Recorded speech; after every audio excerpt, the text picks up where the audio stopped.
UP में गठबंधन ने 22 सीटों पर करीब करीब सहमति बना ली है। कुल 80 सीटों में से पश्चिमी यूपी की सीटों पर एसपी, बीएसपी, आरएलडी में सहमति बन गई है। अभी तक 22 में से एसपी को 8, बीएसपी को 11 और आरएलडी तीनों सीटों पर लड़ेगी।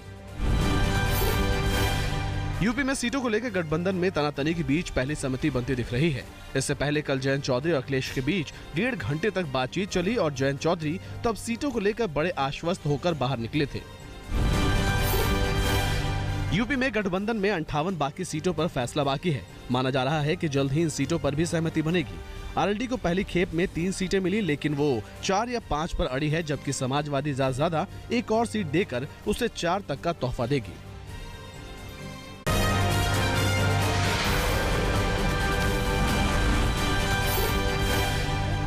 प्रवासी भारतीय दिवस 21 से 23 जनवरी तक वाराणसी में मनाया जाएगा। कल लखनऊ में मुख्यमंत्री योगी आदित्यनाथ के साथ मुलाकात के बाद प्रेस कॉन्फ्रेंस कर विदेश मंत्री सुषमा स्वराज ने यह जानकारी दी। प्रवासी भारतीय दिवस का उद्घाटन प्रधानमंत्री नरेंद्र मोदी करेंगे, जबकि राष्ट्रपति इसका समापन करेंगे।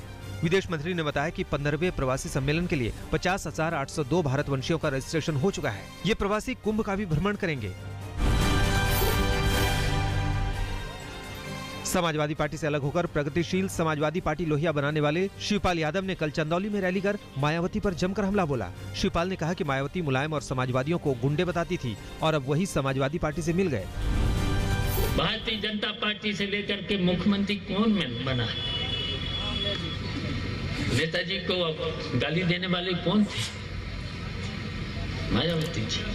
नेताजी को गाली गुंडे बताती, समाजवादियों को गुंडे बताती। अब वही समाजवादी मिल गए जाकर के। राजनीति अपने को बंद करनी पड़ेगी। पंजाब में आम आदमी पार्टी का अंदरूनी घमासान थमने का नाम नहीं ले रहा है। सुखपाल खैरा के बाद अब फरीदकोट के जैतो से विधायक बलदेव सिंह ने पार्टी की प्राथमिक सदस्यता से इस्तीफा दे दिया है। अपने इस्तीफे में बलदेव सिंह ने आरोप लगाया कि पार्टी अपनी मूल विचारधारा और सिद्धांतों को पूरी तरह छोड़ चुकी है। अरविंद केजरीवाल दलित कार्ड का केवल इस्तेमाल करते हैं। बिहार के सीएम नीतीश कुमार कल सरकार के कामकाज पर सवाल उठाने वालों पर जमकर बरसे। हवेली खड़गपुर के नक्सल प्रभावित रमनकाबाग पंचायत में राजकीय पॉलिटेक्निक कॉलेज भवन का उद्घाटन करने के बाद नीतीश ने कहा कि बिहार में पहले लोगों को बिजली नहीं मिलती थी, न ही सड़क, लेकिन आज हर घर में बिजली पहुंच चुकी है। डिबरी और लालटेन गायब हो गया है। पश्चिम बंगाल के वर्धमान में टेंडर जमा करने को लेकर पंचायत कार्यालय के सामने टीएमसी के 2 गुटों में जमकर हुई मारपीट और बमबारी में 6 लोग घायल हो गए। इनमें एक की हालत गंभीर है। घायलों को इलाज के लिए वर्धमान मेडिकल कॉलेज में भर्ती कराया गया है।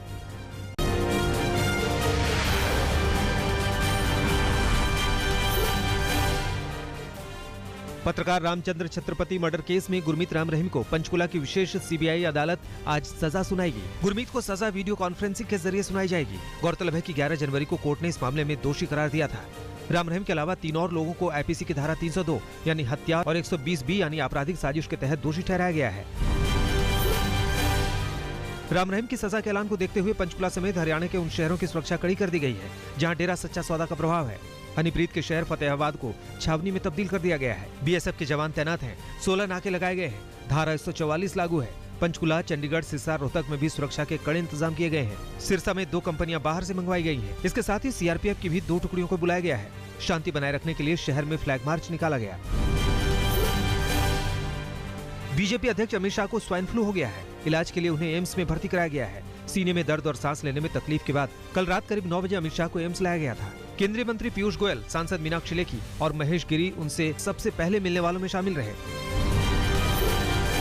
उनको थोड़ा आराम की जरूरत है और ज्यादातर सब लोगों को मैं यही सूचना देना चाहती हूँ कि आप खुश हैं, तंदुरुस्त हैं, कुछ ऐसा नहीं है, पर इन्फेक्शन क्योंकि है तो जो भी इन्फेक्शन के दवाई लेनी है वो लेनी पड़ती है, तो हम लोग भी सब दूर ही रहें बहुत ज्यादा। बीजेपी ने अमित शाह की खराब तबीयत की वजह से उनका कल यानी 18 जनवरी का ओडिशा दौरा रद्द कर दिया है। 20 जनवरी से 3 दिनों का अमित शाह का पश्चिम बंगाल का भी कार्यक्रम है। ममता बनर्जी की 19 जनवरी की रैली के अगले रोज से 3 दिन तक अमित शाह मालदा, बीरभूम, झारग्राम, साउथ 24 परगना और नादिया में रैली करने वाले हैं।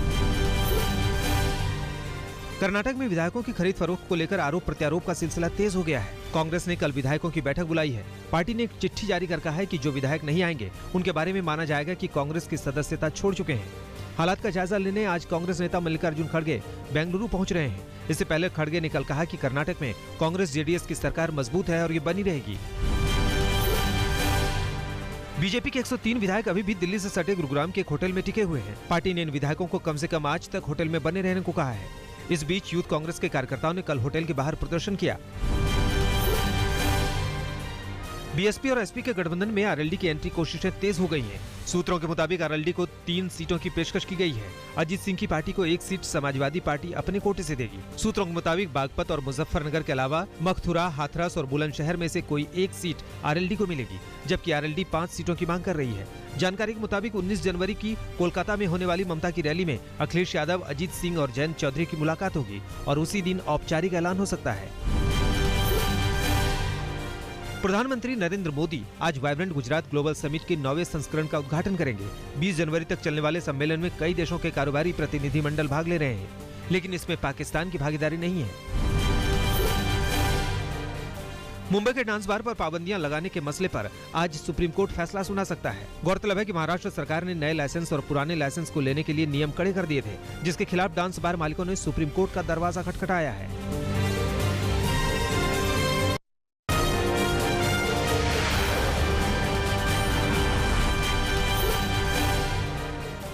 दिल्ली में मामूली बात पर भीड़ के सामने मर्डर हो गया। लोग मदद करने के बजाय वीडियो बनाते रहे। किराएदार और मकान मालिक के बीच झगड़ा हुआ। आजाद नाम के मकान मालिक ने किराएदार, उसके बेटे और पत्नी पर चाकुओं से हमला कर दिया। महिला की मौत हो गई, 2 की हालत गंभीर है।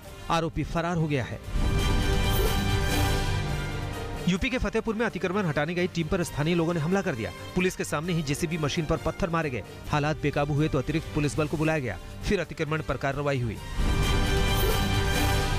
झांसी के एक रेस्टोरेंट में गैस लीक होने से आग लग गई। आग चिमनी तक पहुंच गई। गनीमत ये रही कि वक्त रहते सिलेंडर को वहां से हटा लिया गया, वरना बड़ा हादसा हो सकता था। बिहार के सीतामढ़ी में मोबाइल चोरी का वीडियो सामने आया है। वीडियो में साफ दिख रहा है कि दुकानदार की नजर हटते ही चोर ने मोबाइल चोरी कर लिया। हालांकि एक दिन बाद ही चोर को पकड़ लिया गया। एमपी के मंदसौर में एक लकड़बग्घा स्कूल के परिसर में दिखा। हालांकि स्कूल की छुट्टी होने की वजह से कोई अनहोनी नहीं हुई। लोगों का कहना है कि इलाके में 1 महीने से लकड़बग्घा घूम रहा है। लोग दहशत में हैं। वन विभाग की कई कोशिशों के बावजूद वो पकड़ में नहीं आया है। हरियाणा के यमुनानगर में स्कूल वैन पेड़ से टकरा गई। हादसे में वैन के ड्राइवर की मौके पर ही मौत हो गई। 5 बच्चे भी गंभीर रूप से घायल हैं। दिल्ली में चोरों ने एक रेस्टोरेंट में कैश, लैपटॉप, मोबाइल लूट लिया। वारदात सीसीटीवी में रिकॉर्ड हुई है। बाइक पर आए चोर रॉड से रेस्टोरेंट का शटर तोड़ते हैं, चोरी करते हैं और आराम से फरार हो जाते हैं। इंदौर में अज्ञात बदमाशों ने एक नामी व्यापारी पर ताबड़तोड़ फायरिंग कर दी। इलाज के दौरान संदीप अग्रवाल नाम के व्यापारी की मौत हो गई। थाने से चंद कदम दूरी पर ही ये वारदात हुई। संदीप जब अपने ऑफिस से निकला तभी उस पर हमला हुआ। कार से आए बदमाशों ने 7 राउंड फायर किए। पुलिस के मुताबिक कारोबार में विवाद की वजह से हमला हुआ है। कानपुर में समाजवादी पार्टी के विधायक अमिताभ वाजपेयी ने अनोखा प्रदर्शन किया। बकरी मंडी हटाए जाने और गंदगी के खिलाफ विधायक ने नगर निगम के दफ्तर का घेराव किया। इस दौरान विधायक के समर्थक ठेले, बकरियां, कूड़ा लेकर नगर निगम के मुख्यालय पर पहुंच गए और निगम आयुक्त को ज्ञापन सौंपा। सुप्रीम कोर्ट के बैन के बावजूद असम के कई जिलों में बुल फाइट जारी है। असम में बिहू पर्व के दौरान ये लड़ाई आयोजित की जाती है।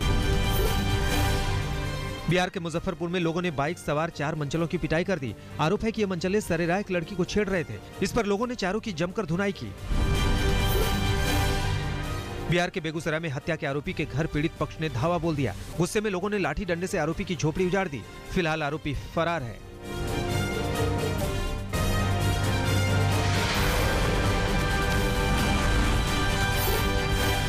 दिल्ली के राजा गार्डन चौक के पास चोरों ने एक रेस्टोरेंट को निशाना बनाया और वहां से कैश, लैपटॉप और मोबाइल ले उड़े। पूरी घटना रेस्टोरेंट के अंदर और बाहर लगे सीसीटीवी में कैद हो गई। सुबह 5:15 बजे के करीब बाइक पर सवार चोर रेस्टोरेंट के बाहर पहुंचे। एक चोर रॉड के सहारे शटर को आगे की ओर खींचकर अंदर घुसा और फिर काउंटर पर से लैपटॉप, मोबाइल और कैश लेकर बाहर निकल आया। इस दौरान चोर ने कुछ नोट निकालकर मोजे में भी छुपा लिए। दिल्ली के नरेला में ड्यूटी से लौट रहे 21 साल के युवक को 3 लोगों ने गोली मारकर घायल कर दिया। साहिल नाम के युवक का आरोप है कि उसे गोली मारने वाले तीनों पड़ोस के ही रहने वाले थे। गोली लगते ही घायल को नरेला के सत्यवादी राजा हरिश्चंद्र अस्पताल में ले जाया गया। शुरुआती इलाज के बाद उसे बड़े अस्पताल के लिए रेफर कर दिया गया। दिल्ली के 30 हजारी में आम आदमी पार्टी सरकार ने पशु पक्षियों के लिए 24x7 अस्पताल की शुरुआत की। दिल्ली सरकार ने हाल ही में पशु पक्षियों के लिए एक पॉलिसी बनाई थी। इसके तहत दिल्ली में 24 घंटे सेवा देने वाले अस्पतालों का सुझाव शामिल किया गया था। 30 हजारी में पहले से मौजूद एक अस्पताल को पायलट प्रोजेक्ट के तौर पर 24x7 अस्पताल में तब्दील किया गया।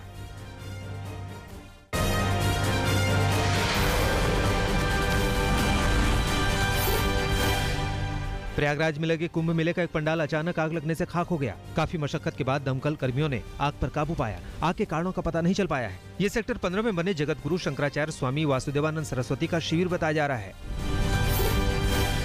दुकान पर कब्जा करने के आरोप में हरदोई में बीजेपी के निकाय प्रकोष्ठ के जिला संयोजक और पूर्व नगर पालिका अध्यक्ष दिनेश कुमार गुप्ता समेत करीब 12 लोगों पर मुकदमा दर्ज किया गया है। 9 जनवरी की गुंडागर्दी का एक वीडियो वायरल होने के बाद पुलिस ने ये कदम उठाया। लखीमपुर खीरी जिले में करीब 500 किलो चीनी से लदे ट्रक की गुत्थी पुलिस ने सुलझा ली है। पुलिस ने ट्रक के मालिक, उसके भाई और चालक को गिरफ्तार किया है। पुलिस के मुताबिक चीनी चुराने के लिए इन लोगों ने ट्रक का नंबर बदल दिया था। 28 दिसंबर को पसगावा थाना क्षेत्र की एक नामी चीनी मिल से हुई चोरी, ये वारदात सीसीटीवी में कैद हो गई थी। उत्तर प्रदेश में बागपत के दोघट थाना इलाके में पुलिस ने एनकाउंटर में जख्मी कर खेड़का के शातिर बदमाश विकास धामा को गिरफ्तार कर लिया। विकास के जंगल में छिपे होने की सूचना पर पुलिस सघन चेकिंग अभियान चला रही थी। तभी सूचती गांव के पास बाइक सवार बदमाश नजर आया। पुलिस के मुताबिक जब उसे रुकने को कहा गया तो फायर करते हुए भागने की कोशिश करने लगा, लेकिन पुलिस उसे गिरफ्तार करने में कामयाब रही। मुजफ्फरनगर के तितावी थाना क्षेत्र के लालूखेड़ी के पास पुलिस ने एक एनकाउंटर को अंजाम दिया। एनकाउंटर में कर्मवीर नाम का बदमाश गोली लगने से घायल हो गया। बदमाश को गिरफ्तार कर इलाज के लिए पुलिस ने अस्पताल में भर्ती कराया है।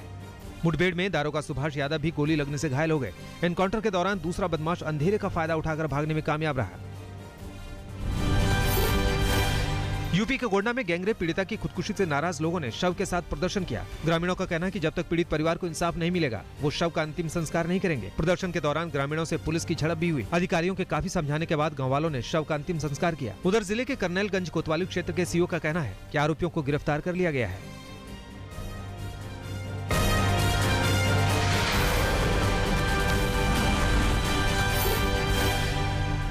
ऑस्ट्रेलिया में बल्ले से धूम मचाने वाले चेतेश्वर पुजारा रणजी ट्रॉफी में सस्ते में निपट गए। लखनऊ में रणजी ट्रॉफी क्वार्टर फाइनल में यूपी के खिलाफ सौराष्ट्र से खेलते हुए पुजारा 11 रन पर पेसर शिवम मावी के शिकार बने। यूपी की पहली पारी के स्कोर 385 रन के जवाब में सौराष्ट्र की टीम दूसरे दिन का खेल खत्म होने तक 170 रन पर 7 विकेट खो चुकी थी। मेलबर्न में कल ऑस्ट्रेलिया के खिलाफ वनडे सीरीज के आखिरी और निर्णायक मैच से पहले दिनेश कार्तिक और Rohit Sharma Australian open tennis का लुत्फ लेते नजर आए। टीम इंडिया के उपकप्तान रोहित शर्मा ने इसकी एक तस्वीर ट्विटर और इंस्टाग्राम पर साझा की है। मास्टर ब्लास्टर सचिन तेंदुलकर ने महेंद्र सिंह धोनी की मैच फिनिश करने की क्षमता की प्रशंसा की है। एडलेड में धोनी के मैच जिताऊ प्रदर्शन पर सचिन ने कहा कि धोनी ऐसे खिलाड़ी हैं जो एक छोर से खेल को आखिर तक नियंत्रित रखते हैं। मौजूदा चैंपियन रोजर फेडरर लगातार 20वें साल ऑस्ट्रेलियाई ओपन के तीसरे दौर में पहुंच गए। हालांकि दूसरे दौर में जीत के लिए फेडरर को 2 घंटे 35 मिनट तक पसीना बहाना पड़ा। आखिरकार फेडरर ब्रिटेन के डैन इवांस से मुकाबला 7-6, 7-6, 6-3 से जीतने में कामयाब रहे। 20 बार के grand slam champion Federer Melbourne park में रिकॉर्ड 7वीं और लगातार तीसरी बार खिताब जीतने के इरादे से उतरे हैं।